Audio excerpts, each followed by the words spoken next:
저를 포함해서 많은 목회자들이 자주 이사를 다니게 됩니다. 왜냐하면 이제 섬기는 교회나 사역지를 옮길 때마다 그 교회 가까운 곳으로 이사를 하게 되는 일들이 비일비재하게 일어나죠. 저도 개인적으로 목회자 가정에서 자라왔기 때문에 어릴 적부터 이사를 굉장히 많이 다녔었습니다. 부모님이 이제 교회에 임지를 옮겨가게 되면 그것에 맞추어서 이사를 하게 되어 했던 것이죠. 자, 그래서 목회자 자녀들 가운데에는요, 이 잦은 전학이 굉장히 마음에 상처가 되는 그런 경우들이 종종 있습니다. 자신의 의지와는 상관없이 굉장히 친했던 친구와 그냥 이별을 해야 되는 아쉬움이 있고, 굉장히 정들었던 동네인데도 떠나야 할 수밖에 없는 그런 아쉬움이 이른 나이에 경험된다라는 것이죠. 제가 결혼을 하고 또 막상 목회자가 되어서 저도 이 잦은 이사를 경험하다 보니까 처음에는 없던 이 이사의 요령이라는 게 생기게 되더라고요. 제가 온누리교회에 와서 사역을 시작하면서 벌써 이사를 3번 했습니다. 2년에 한 번꼴로 이렇게 이사를 했는데요. 혹시 이 가운데 저희 집 와보신 분은 아시겠지만 저희 집에 없는 게 있습니다. 무엇이 없냐면 가구가 없습니다. 그리고 꼭 필요한 것을 제외하거든요. 저희는 부피가 큰 그런 물건들을 가급적이면 구입하지 않으려고 합니다. 왜냐하면요, 이사를 자주 다니다 보니까 이 부피가 큰 물건들은 이사를 하면서 의도치 않게 망가지는 거예요. 파손되는 경우가 되게 많은 거예요. 그래서 저나 아내나 그런 것들을 사면 오래 못 쓰고 망가진다라는 생각이 있고요. 그리고 집의 크기에 맞춰서 물건을 사야지 물건의 집 크기를 맞출 수 없지 않느냐, 이런 생각들이 있는 거예요. 이제 또 제가 이사를 자주 다니면서 개인적으로 마음에 새기게 된 사실이 있는데요. 그 사실은 무엇이냐면, 가져갈 것은 챙기되 가져갈 수 없는 것은 과감히 버리자라는 마음을 늘 가지고 있습니다. 어떤 짐의 우선순위가 생겼다라고 해야 될까? 언제든 떠날 수 있다라는 생각을 하니까 이런 생각을 가지고 있는 게 오히려 마음이 편하다라는 겁니다. 저는 이 땅에서 우리가 믿음을 가지고 살아가는 것, 그리고 그리스도인으로서 이 땅에서 그리스도인의 삶을 살아가는 것은 어쩌면 이 땅에서 이사와도 같은 그런 느낌이 우리 가운데 든다라는 것입니다. 그 누구도 알 수 없지만 우리는 모두 다 예외 없이 주님 부르시는 그 언젠가에는 이 땅을 떠나야 합니다. 누구도 예외 없이 마지막 때라는 것은 다 있습니다. 이 땅에서 이제 천국으로 이사 가야 할 날이 분명히 있다라는 것이죠. 그때 가져가야 하는 것은 챙기고 가져갈 수 없는 것들은 과감히 내려놓는 지혜가 우리 가운데 필요하지 않을까.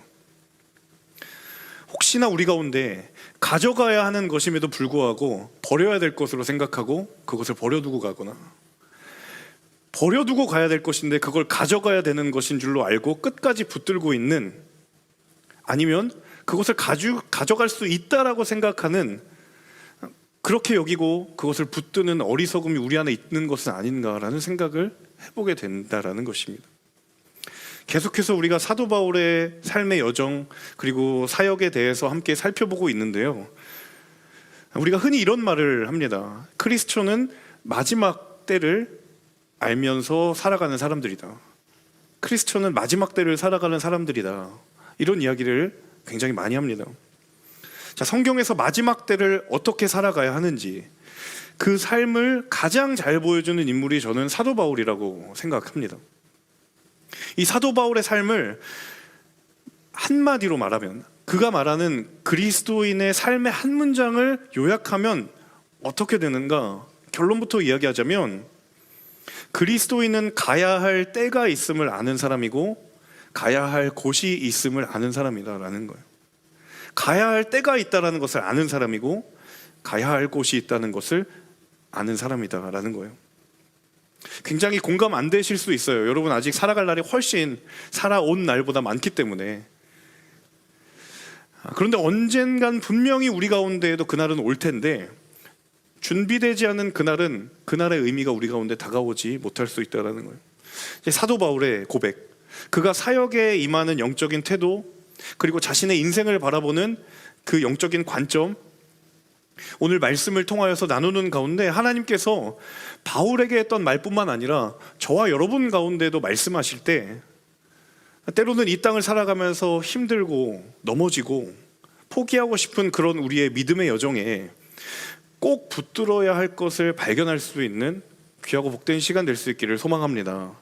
그리고 그것을 발견했다면 그것을 붙들 수 있는 믿음의 결단 또한 주께서 우리에게 허락하여 주실 수 있기를 간절히 소망합니다. 먼저 1절과 2절의 말씀을 함께 같이 읽어보도록 하겠습니다. 1절과 2절 함께 읽습니다. 우리는 땅 위에 있는 우리의 장막집이 무너지면 하나님께서 지으신 집, 곧 손으로 지은 것이 아닌 하늘에 있는 영원한 집이 우리에게 있는 것을 알고 있습니다. 우리는 하늘로부터 오는 우리의 집으로 덧입기를 간절히 사모하며 이 장막집에서 탄식하고 있습니다. 자, 5장을 보면 바울이 이 땅에서의 삶이 어떤 삶인지에 대해서, 그리고 이 땅의 삶의 이후에는 또 어떤 일이 일어날지에 대해서 설명합니다. 특별히 죽음 이후에, 우리가 죽고 난 이후에 우리는 어떻게 될 것인가에 대해서 바울이 대답을 하는데요, 이미 바울이 고린도전서 15장에 보면 그 이야기를 먼저 합니다. 사람이 죽고 난 이후에 부활의 문제에 대해서 고린도전서 15장에 이미 바울이 설명을 합니다. 그리고 이 고린도후서 5장에는 거기에 조금 더 덧붙여서 조금 더 자세하게 설명을 합니다. 잘 알고 계신 것처럼 바울은요, 자비량 사역자였어요. 사역에 필요한 재정을 자신이 일을 해서 마련했던 사람이었죠. 그의 원래 직업이 무엇이었냐면 텐트 메이커입니다. 장막을 짓는 사람이에요. 그것을 통해서 자신이 사역하는 개인적인 재정을 충당했던 사람입니다. 선교 사역을 시작한 이후에도 그 일은 계속 됐습니다. 그래서 그 바울이 마지막 때에 우리가 죽고 난 이후에, 그리고 이 땅에서의 삶이 무엇이냐에 대해서 설명할 때 그는 그가 가진 직업답게 이 땅과 천국에서의 삶을 집에 비유해서 설명을 합니다. 자, 바울이 이 땅에서의 살아가는 우리의 몸을요, 장막에 비유했습니다. 텐트에 비유했어요. 장막의 두드러진 특징이 무엇입니까? 언제든지 텐트를 거두고 거처를 옮길 수 있어요. 여러분, 한강공원이나 이런 데 가보시면 텐트 쳐보신 경험이 있으신 분들 아시겠지만 그 텐트가 거기에 영원히 있을 거라고 아무도 생각하지 않죠. 언제든 철수해서 가지고 갑니다. 영원히 거처하는 곳이 아니잖아요. 이 땅에서의 삶이 그런 장막, 텐트와 같다라는 거예요. 영원할 것처럼 보이지만 반드시 그 텐트 장막을 거두는 때가 온다라는 거예요. 자, 그런가 하면 그 이 땅에서의 삶을 마치고 가게 될 곳이 어디인가? 바울은 그곳에 하나님이 지은 집이 있다라고 이야기합니다. 특별히 그 집은 특징이 있는데 무너지지 않는 영원한 집이, 죽음 이후에 가게 될 곳은 이 땅의 텐트나 장막처럼 언젠가는 거둘 그런 집이 아니라 유한하지 않고 영원한 집에 우리는 살게 될 것이다. 바울의 이야기입니다. 자, 2절을 보니까 바로 그 집이 하나님께서 지으셨다라고 이야기하고, 그리고 하늘로부터 오는 그 영원한 집을 우리가 우리의 집으로 덧입기를 사모하며 이 땅의 장막에서 그 집을 기대하며 탄식한다라고 바울이 이야기합니다. 자, 저는 탄식한다라는 말이 굉장히 중요한 것 같아요. 자, 탄식은 여러분이 흔히 알고 있는 의미처럼 한숨을 내쉬거나 한탄하는 그런 의미만은 아닙니다. 여기서 말하는 이 탄식이라는 것은요, 더 정확한 의미로 말하면 그리워하는 것이고 갈증을 느끼는 것이고 갈망하는 거예요. 조금 더 와닿게 한번 설명을 드려볼게요. 와닿을지 모르겠지만 한번 설명을 드려보겠습니다. 자, 남자친구를 군대에 보내고 100일 휴가만을 기다리는 여자친구의 마음, 기다려보신 적이 없으신가 봐요. 자, 그런 여자친구를 만나기 위해서 휴가만을 기다리는 남자친구의 마음, 이 또한 없으신가 봐요. 너무 그립고, 연애 관계가 아니더라도 어떤 그 사람이나 그 나를 너무 그리워하고 너무 보고 싶어하고 너무 기다리는 마음이 너무 깊어지다 보면 나도 모르게 나오는 탄식, 그냥 한숨 섞인 탄식 섞인 마음이 아니라 기다림 때문에 나오는 탄식. 지금 바울이 이 이야기를 하고 있는 거예요. 근데 바울이 무엇을 그렇게 그리워하고 무엇을 그렇게 갈망하면서 탄식을 했는가? 예수 그리스도가 다시 오실 것, 주님이 다시 오실 것에 대해서 그렇게 갈망하고 그렇게 기다렸다라는 거예요. 그러니까 얼마나 기다렸는지 탄식할 정도로 주님 다시 오심을 기다리고 갈망했던 바울의 심정이 이 2절에 고스란히 녹아 있는 거예요. 여러분, 바울은요, 이 땅의 유한한 삶 속에서 언제나 영원을 사모하면서 살았던 사람입니다. 이 땅의 삶을 유한하게 살았지만 언제나 영원을 사모하면서 살았던 사람입니다. 이 말을 하면 혹시 오해하는 사람이 있을 수 있어요. 이 땅의 유한한 삶 속에서 영원을 사모하면서 산다? 여러분, 이 말을 오해하시면 안 될 것이, 이 말을 마치 바울이 이 땅에서의 삶을 대충 살았다라고 이해하시면 안 돼요. 혹은 이 말을 현실이 너무 어렵고 너무 고되니까 삶의 의미를 다 부정하거나 회피해도 괜찮다라는 식으로 이해해서는 안 된다라는 거예요. 실제로 그렇게 하려고 해도 그렇게 되지도 않을 뿐더러, 자, 보통 이렇게 해석하는 사람들, 우리는 영원을 사모하기 때문에 이 땅의 삶은 별로 의미 없고 부정해도 괜찮다, 이렇게 해석하시는 분들이 다 어디 계시냐면 이단에 계시고 사이비에 계십니다. 집도 재산도 다 헌납하고 출처를 알 수 없는 이단에 계시고 사이비 집단에 가 계시죠.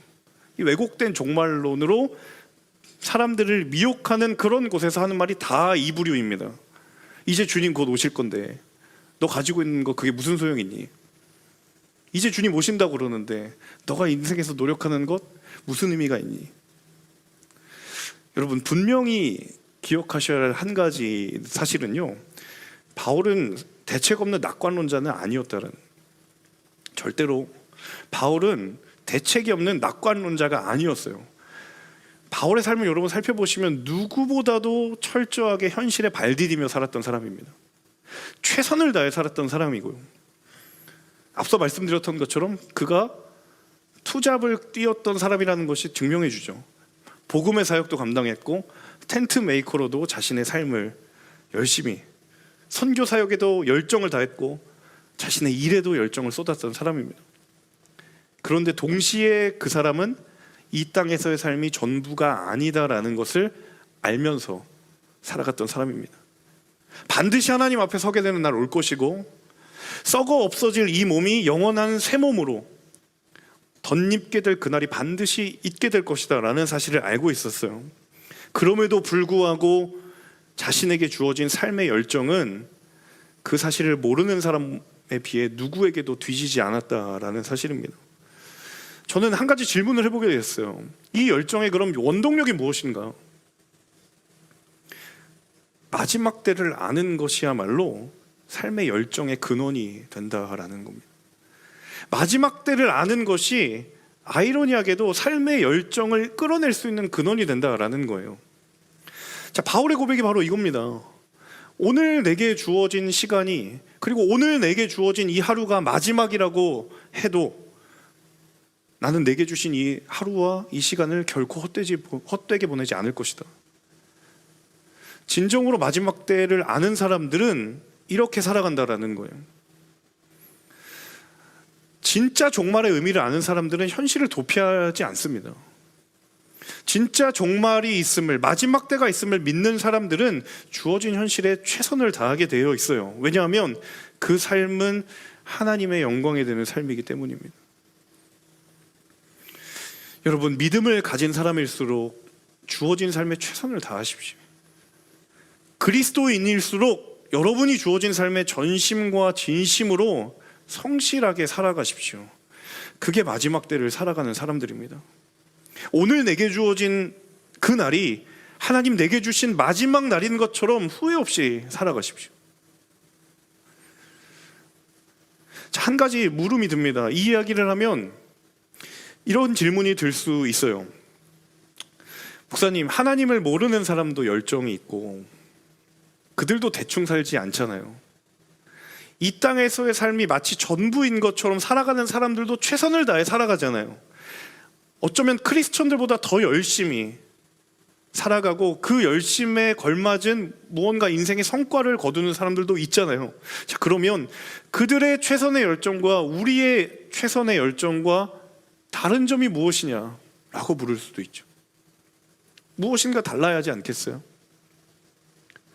성경은 여기에 대단히 중요한 한 가지 차이점이 있다라고 이야기합니다. 그것은 그들에게 열정은 목적지이지만 그리스도인들에게 열정은 경유지일 뿐입니다. 하나님을 모르는 사람들의 열정은 그 열정이 목적지입니다. 근데 하나님을 아는 사람, 마지막 때를 기억하는 사람들은 그 열정이 피니시 라인이 아니라는 거예요. 이 세상의 전부인 것처럼 살아가는 사람들, 그 사람들의 열정의 끝이 어디인가? 하나님을 알지 못하는 사람들의 그 열정이 향하는 곳이 어디인가? 결국 사라져 없어지고 말 것. 거기에 인생 전부를 다 건다라는 거예요. 자, 사도 바울도 열정으로 말하면 누구보다 뒤지지 않을 사람들입니다. 그런데 그의 열정의 결론이 무엇이었냐면, 저를 한번 따라해 봅시다. 먹든지 마시든지. 지금 비대면 예배 아니잖아요. 홀에 아무도 안 계신 것처럼 다시 한번요. 먹든지 마시든지 무엇을 하든지 다 하나님의 영광을 위하여. 먹든지 마시든지 무엇을 하든지 그것을 향한 내 삶의 모든 열정이 다 하나님의 영광을 위하여. 내가 삶에 쏟아붓는 열정은 내 인생의 목적지가 될 수 없다라는 거예요. 여러분, 이것이 차이입니다.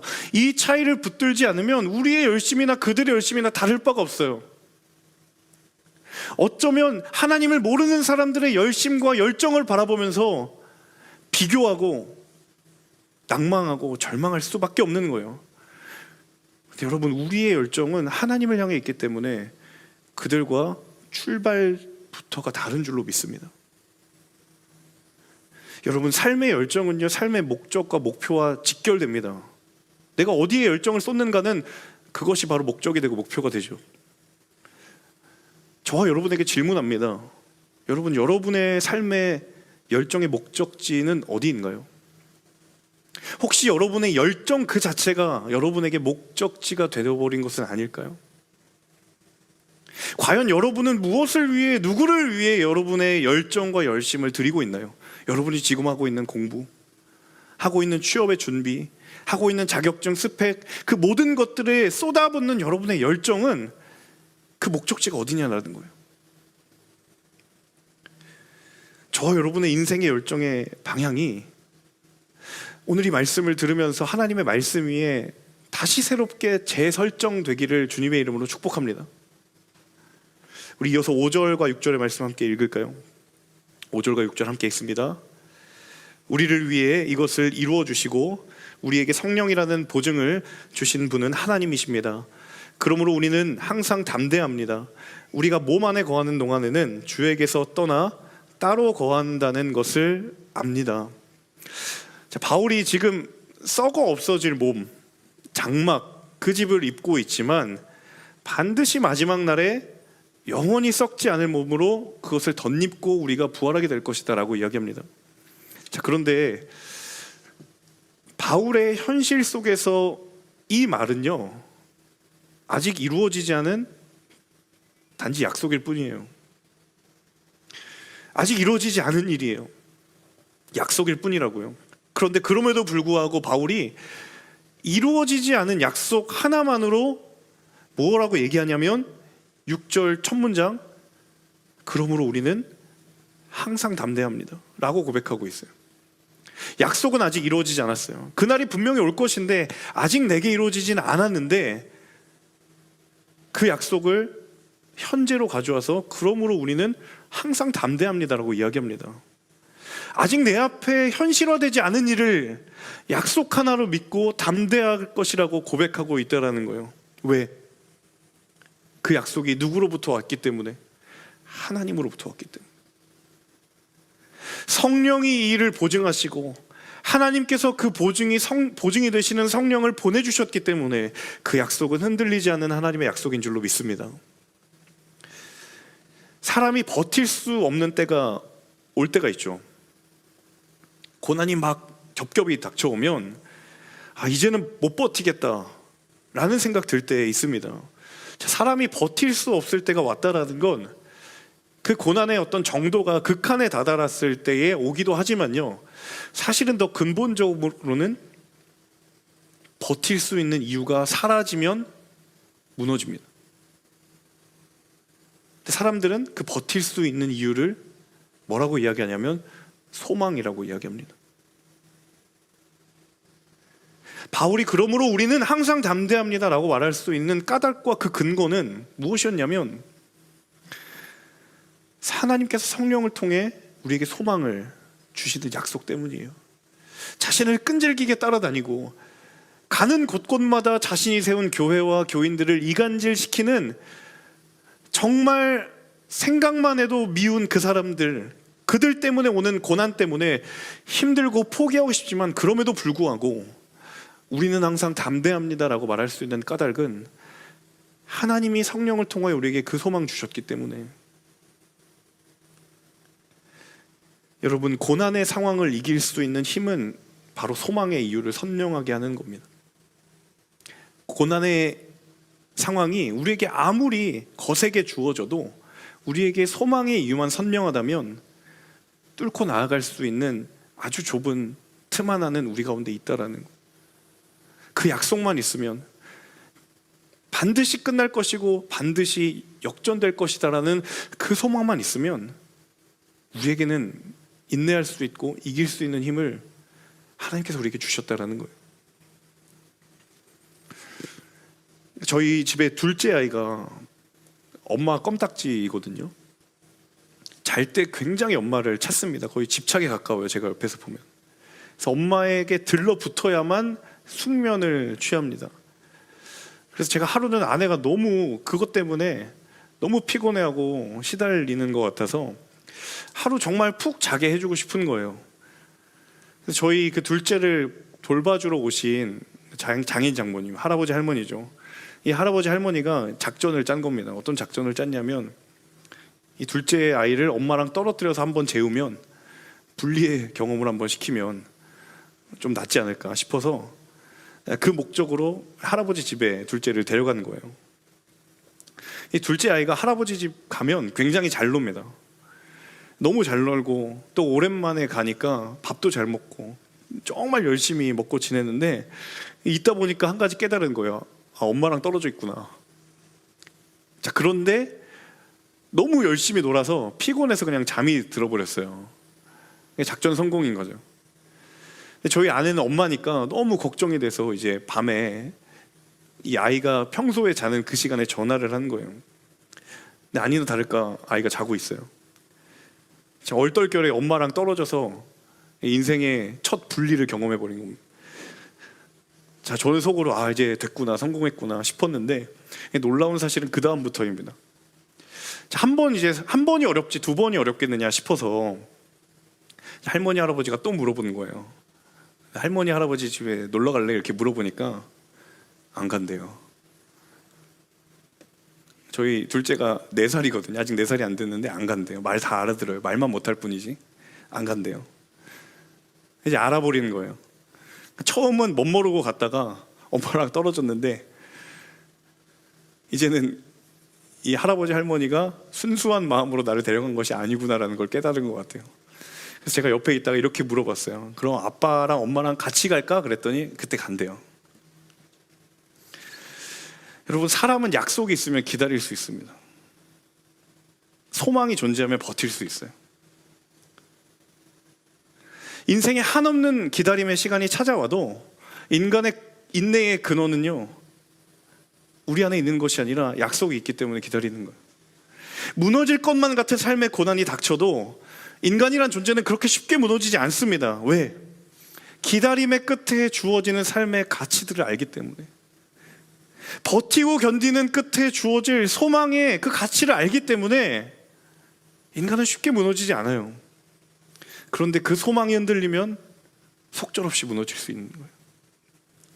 여러분, 바울이 끝까지 붙들고 놓지 않았던 소망의 이유, 반드시 하나님 오셔서 우리를 영화롭게 하실 것이고 우리의 모든 눈물들을 다 닦아줄 것이고 나를 그렇게 지독하게 따라다니면서 괴롭혔던 이들, 그 원수와 같은 이들을 부끄럽게 하실 그날이 분명히 있다는 사실을 바울이 알고 있기 때문에 지금 인내하는 거예요. 지금 소망 가운데 그날을 기다리는 거예요. 여러분, 이 소망이 바울에게 뿐만 아니라 저와 여러분에게도 소망의 이유이자 소망의 약속인 줄로 믿습니다. 우리 마지막 9절과 10절 같이 한번 읽어볼까요? 9절과 10절 함께 읽어보겠습니다. 그러므로 우리가 몸 안에 있든지 몸을 떠나 있든지 주를 기쁘게 하려고 힘씁니다. 우리 모두가 그리스도의 심판대 앞에 드러나야 하기 때문입니다. 그 결과 각기 선악간에 몸으로 행한 것에 대해 보응을 받게 될 것입니다. 이 소망에 대한 바울의 결론, 하나님께서 내게 영원한 부활에 대한 소망을 주셨으니 이제 내게 주어진 부르심이 무엇인가? 주를 기쁘시게 하려고 힘씁니다. 같이 한번 따라해 봅시다. 주를 기쁘게 하려고 힘씁니다. 자, 어떻게 하는 것이 주를 기쁘게 하는 것일까요? 사도 바울에게는 이 대답이 굉장히 단순하고 굉장히 명료합니다. 주를 기쁘시게 하는 건 하나님을 향한, 하나님을 위한 사명의 열정을 쏟는 거예요. 어떤 사명? 내 삶이 예수 그리스도의 형상을 담는 그 사명, 그리고 나의 삶을 통하여서 복음을 전하고 예수를 말하는 사명, 내가 하나님 닮아가고 나를 통하여 하나님을 모르는 자들이 복음을 알게 되는 이 사명, 거기에 열정을 쏟는 것이 주를 기쁘게 하는 삶의 바울의 구체적인 목표들이었어요. 근데 여러분, 여기 굉장히 독특한 표현이 하나가 있습니다. 9절 끝에 보면 어떤 표현이 있냐면 힘쓴다라는 표현이 있습니다. 힘쓴다. 근데 사실 이 힘쓴다라는 단어를 원문의 뉘앙스에 가장 가깝게 살려서 표현하면 이렇습니다. 제가 한번 읽어드릴게요. 주를 기쁘게 하는 것을 내 삶의 명예로 여긴다. 힘쓴다의 원래 의미가 명예로 여긴다, 명예롭게 여긴다라는 거예요.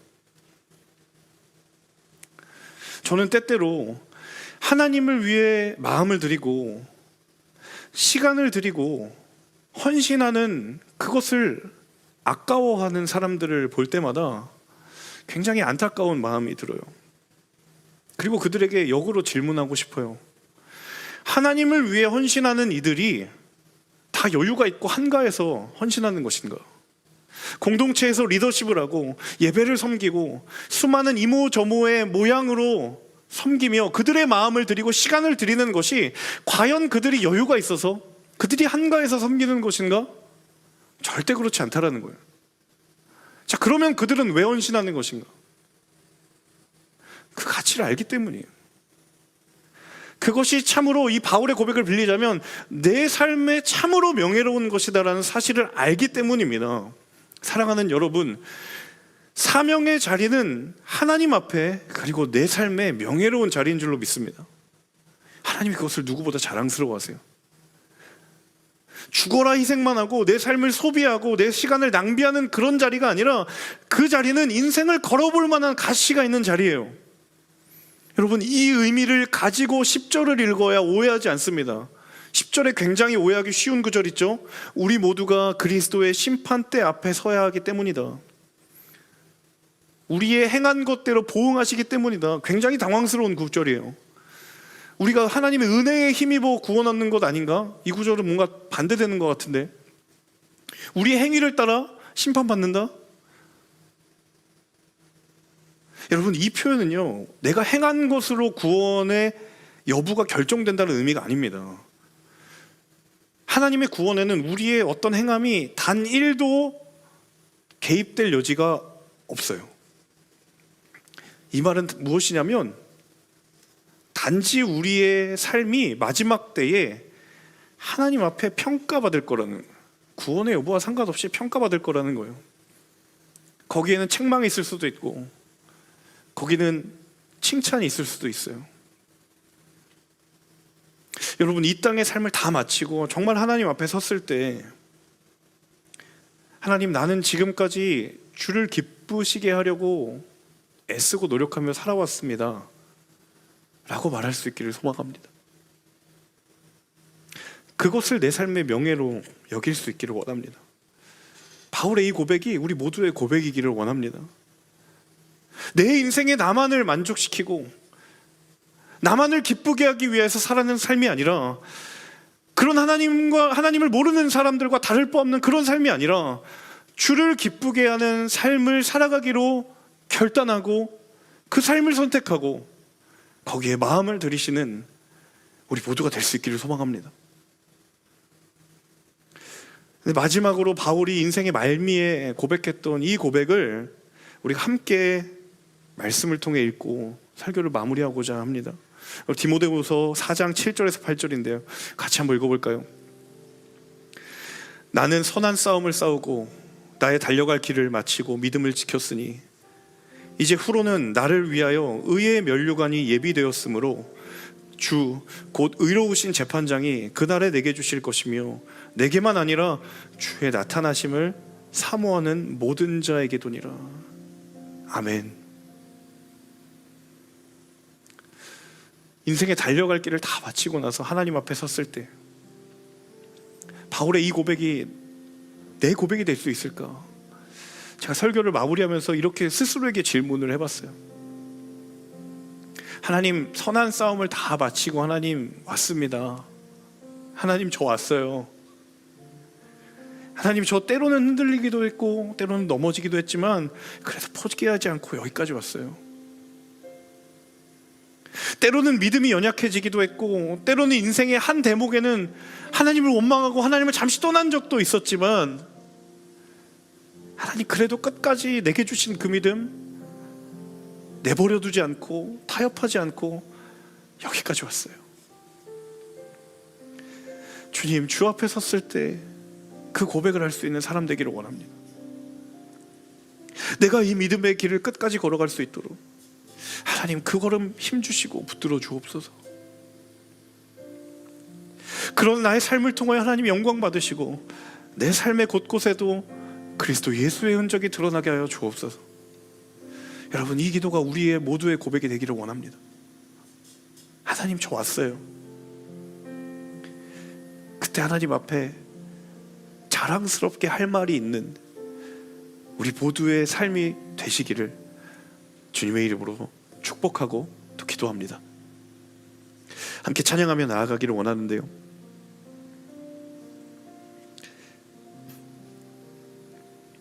이 세상을 살아가는 동안에 우리가 나의 힘을 의지할 수 없다는 것을 우리가 너무 잘 압니다. 그럼에도 불구하고 기도하고 낙심하지 말 것은 주께서 우리의 소망 되시기 때문이에요. 어쩌면 우리에게 너무 진부해 보이는 이 고백을 우리가 다시 한번 새롭게 하기를 원합니다. 바울의 이 고백을 우리의 고백으로 영적인 전이가 일어나기를 원합니다. 함께 이 가사의 고백을 정말 진심으로 주 앞에 드리며 이렇게 찬양하며 나아가도록 하겠습니다.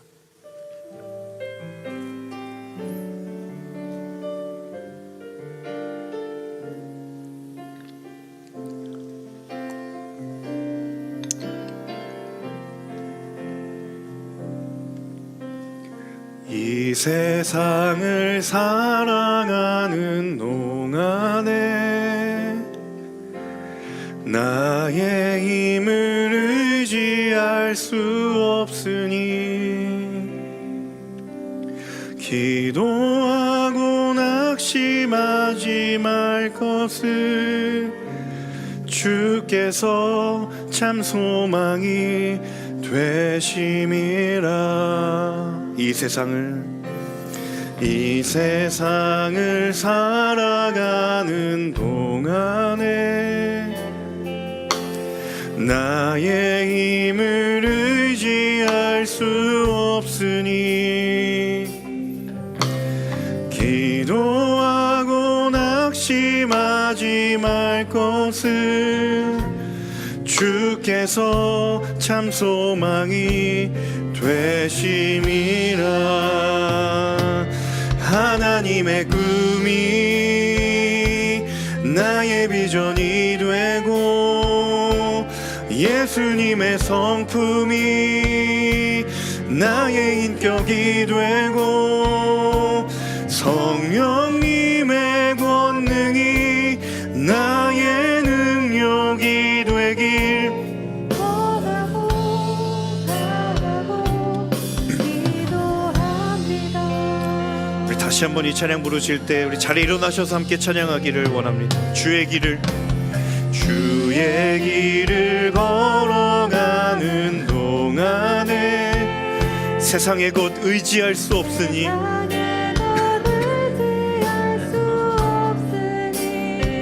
감사하고 낙심하지 말 것은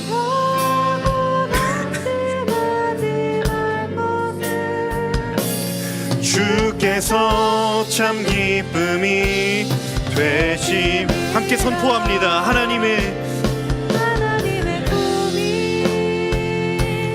나의 비전이 되고 예수님의 성품이 나의 인격이 되고 성령님의 권능이 나의 능력이 되길 원하고 바라고 우리 간절한 마음으로 하나님의 꿈이 나의 비전이 되고 나의 비전이 되고 예수님의 성품이 나의 인격이 되고 성령님의 권능이 나의 능력이 되길 원하고 바라고 하나님의 꿈이 나의 비전이 되고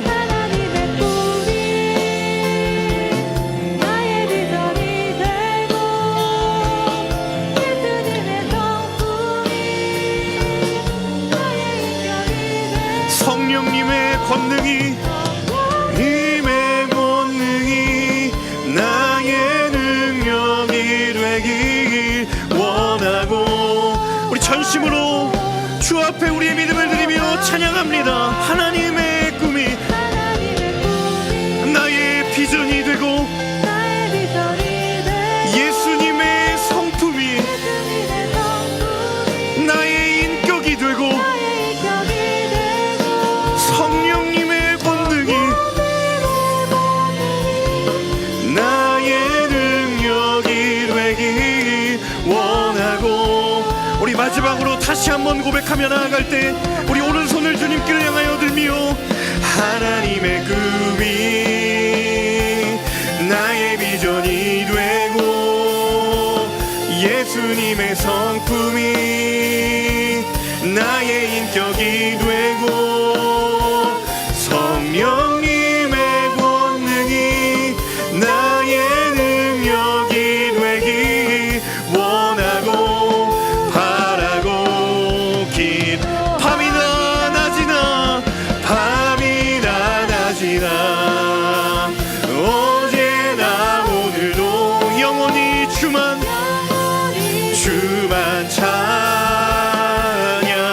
찬양해 괴롭고 슬플 때 낭망하여 넘어져도 언제나 주만 찬양하기를 원합니다. 밤이나 낮이나 어제나 오늘도 영원히 주만 찬양해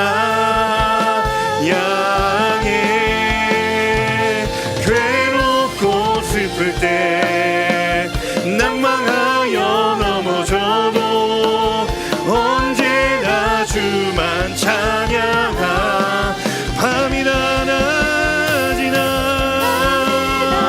어제나 오늘도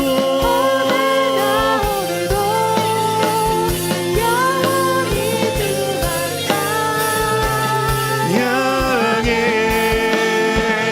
괴롭고 슬플 때 낭망하여 넘어져도 언제나 주만 찬양하겠네.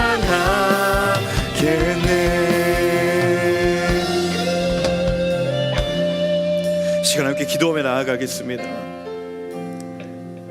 하나님, 입버릇처럼 마지막 때를 살아간다라고 이야기하고, 그리스도인은 마지막 때를 기다리며 살아간다라고 말을 하지만, 하나님, 우리의 삶을 돌아볼 때에 어찌 그리 이 땅이 마지막인 것처럼 살아가는지요. 마치 하나님 다시 오지 않을 것처럼 그렇게 이 땅에 집착하고, 그렇게 이 땅에만 모든 열정을 쏟아붓고, 그 열정이 목적지가 되어버린 우리의 삶을 다시 한번 하나님 말씀을 통하여 비추실 때, 하나님, 영혼을 꿈꾸며 살아가는 인생 되기를 원합니다.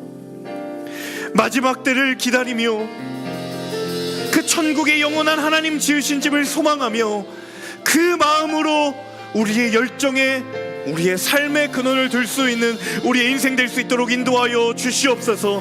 하나님, 이 세상을 살아가는 동안에 나의 힘을 의지할 수 없고, 주의 길을 걸어가는 동안에 세상의 것을 의지할 수 없다면 기도하고 낙심치 않게 하여 주옵소서. 감사하고 낙심치 않게 하여 주옵소서. 주께 소망을 두는 인생, 주를 위하여 우리의 생명을 드리는 인생 될 수 있도록 역사하여 주시옵소서. 함께 주신 말씀을 들고 간절한 마음으로 기도하며 나아가겠습니다. 살아계신 아버지 하나님,